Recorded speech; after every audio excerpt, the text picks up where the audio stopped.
Hello guys! Hello Taurus! Welcome dito sa aking channel, Kapalaran 888 Taurus. Alamin natin ko ng messages, vibration, gabay energy para sa inyong lahat.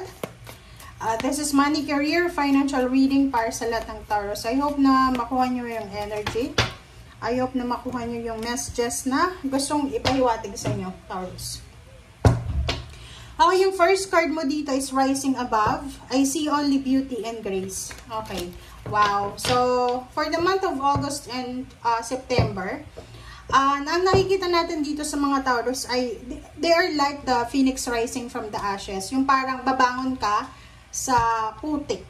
Babangon ka sa problema, babangon ka sa lahat ng obstacles and challenges, babangon ka sa lahat ng paghihirap, and you are at peace. Diba? Kasi nasa lotus ka. So, you're at peace, you're stable, you're secured, you're happy, you're contented, you're accomplished, you're achieved. Wow! Okay. Tignan natin sa second deck mo.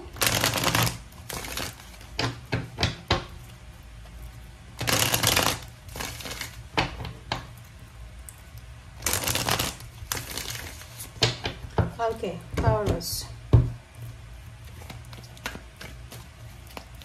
Taurus.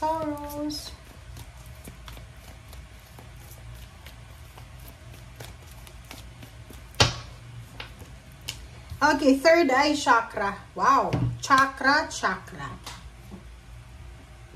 Okay, Taurus. Ang nakikita natin dito, balance. So, halimbawa na for almost 6 months na hindi balance yung iyong buhay, like, yung third eye chakra kasi na to, pag naka-activate siya, yung parang nakikita mo yung lahat. Like, ang pina-example dito, since tayo ay naghahanap ng message sa pera, is yung pag-a-apply sa trabaho. Kung nag-a-apply ka sa trabaho, and pag halimbawa na yung third eye mo ay close siya, okay, so, dito sa barahan to, sa third eye chakra na to, sinasabi ng barahan na yan na, if naka-close siya, lalo kung nag-a-apply ka, or deactivated siya, lalo kung nag-a-apply ka ng trabaho, yung parang, hindi mo makita yung tamang lugar, yung direksyon. Yung halimbawa na, yung kapitbahay mo, ang bilis makahanap ng trabaho, ang bilis ng information ang bilis ng third eye niya parang nakikita niya lahat, ang daming chismis, ang daming information, ang dami niyang nakikita na possibilities and opportunities. And siguro sa'yo, dumaan ka sa sitwasyon na naka-block siya. Block and deactivated. Pag block and deactivated yung third eye mo, wala ka talagang makikita. Yung parang feeling mo, nag-a-apply ka naman ng trabaho, pero parang feeling mo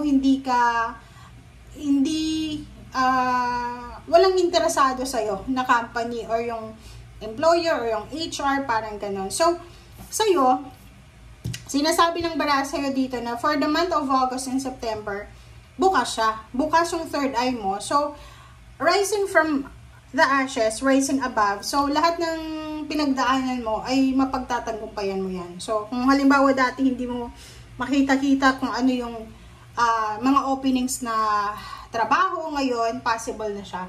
Okay? So, ang hirap makahanap ng chismis about sa mga nag-hire ng workers, ngayon makikita mo na siya. May ganun guys may ganun.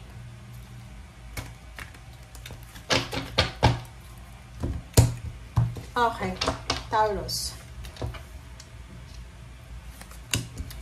King of Pentacles. Sabi ko na ang ganda ng baraha mo. Sobrang ganda.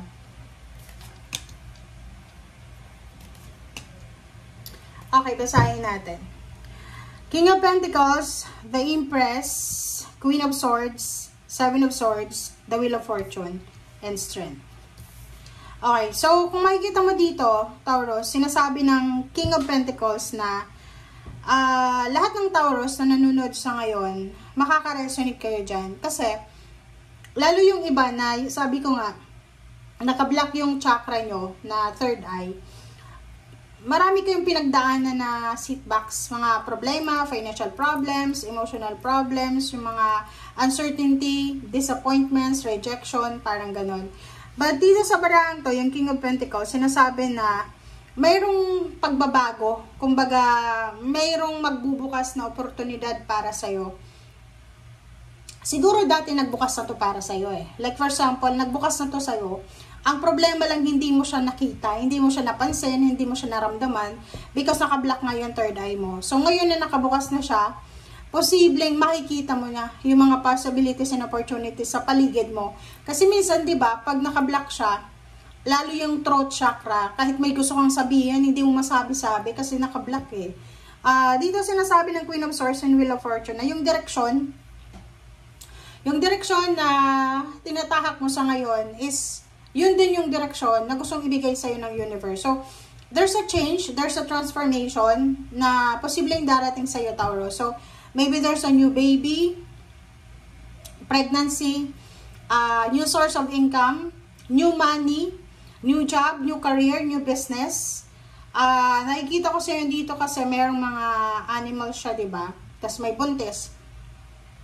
So, maybe mayroon ditong Taurus na isa sa mga posibleng magiging source of income niya is yung pagkakaroon ng piggery, ng poultryhan, or posibleng yung bagong idea niya is magtrabaho siya sa manukan. Yung parang sa Canada yun, sa Maple Company, diba? Yung nagdidress ng mga chicken, nagkakatay ng mga chicken, parang gano'n. So, dito yung about sa poultry, piggery, parang gano'n. Or, pwedeng makapagtrabaho ka sa gobyerno na nag-handle sila ng mga animals or mga pets or kano pa man. Strength card, sinasabi ng baraha sa'yo dito na yung financial status mo, yung financial stability mo ay magiging sobrang strong. Okay? So, halimbawa, kung ngayon nanonood ka, yung parang feeling mo hopeless and useless na, wag kang matakot, wag kang mag-alala kasi nandito na eh. But the problem is, mayroong 7 of Swords. Mag-iingat lang tayo sa mga taong pinagkakatiwalaan natin, lalo na sa pera. Okay?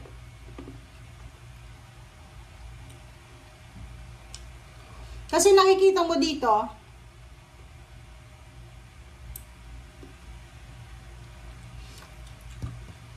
wait lang guys. Nakikita mo dyan, meron dyan na parang ano siya, itinanim na idea sa'yo, diba? Ng universe. Like for example, natulog ka lang, pagkagising mo, may naisip ka ng negosyo, or pagkagising mo, may naisip ka na isang solusyon sa problema mo. So, dito sinasabi ng baraha sa'yo na mag-iingat kayo sa mga taong pagkakatiwalaan nyo ng plano nyo. Mag-iingat kayo sa mga taong inggitero-inggitera na pwedeng sulutin yung mga plano nyo, parang ganon. Huwag magkakwento ng mga plano sa buhay. Okay? Magkwento ka kung checkmate ka na, kung tapos na, nandun ka na. Okay? Pagpapatayo ng bahay, magkano yung sweldo, saan bansa ka pupunta, balak mo mag-abroad, balak mo magpagawa ng bahay, bumili ng sasakyan, wag na wag mo yung ipagkikwento. Kasi sa panahon ngayon, lahat ng tao mga bitter na sila. Okay?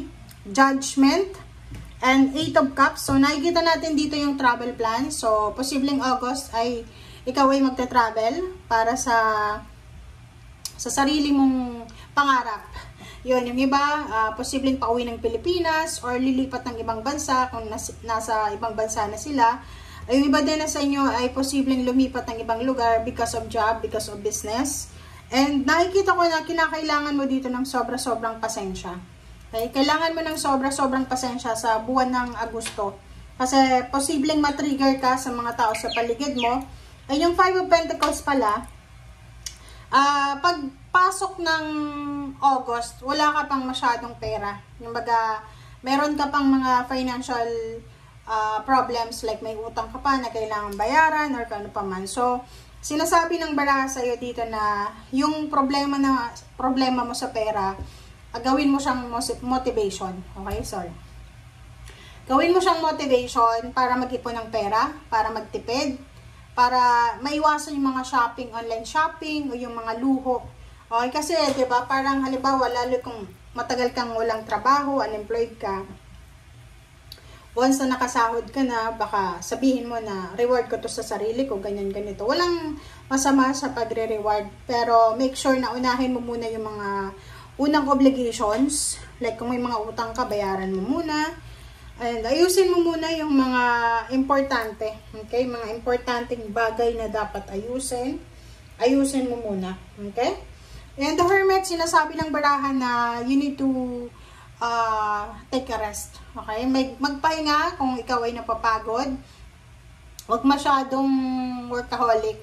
Okay? Like, understandable yan doon sa mga Taurus na first time niya sa trabaho, first week niya sa trabaho, first day, first month, magiging sobrang sipag ka. So, huwag mong masyadong ibigay yung lahat ng kasipagan mo. Magtira ka para sa sarili mo. Okay? Thank you guys. Bye!